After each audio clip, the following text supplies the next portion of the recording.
everyone. Today I'd like to show you a couple cool tools that I use in my garden. This time of year when we get out and start cleaning up our plants, we're liable to encounter, maybe some little reptiles or some other insects, And so these come in very handy in the garden, and I'll show you. So this is what I call my extended hand. I can just get in here and I can just start raking out the leaves without having to make contact with the plant.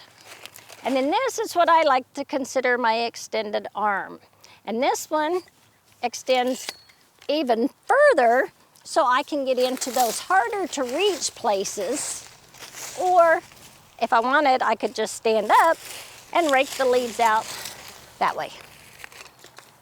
So hopefully these little cool tools will help you with your garden cleanup. We hope you enjoyed this video. It's part of our Oklahoma Gardening YouTube channel. You can also find even more videos on our OK Gardening Classics YouTube channel. And join us on social media for great gardening tips, photos, and discussion.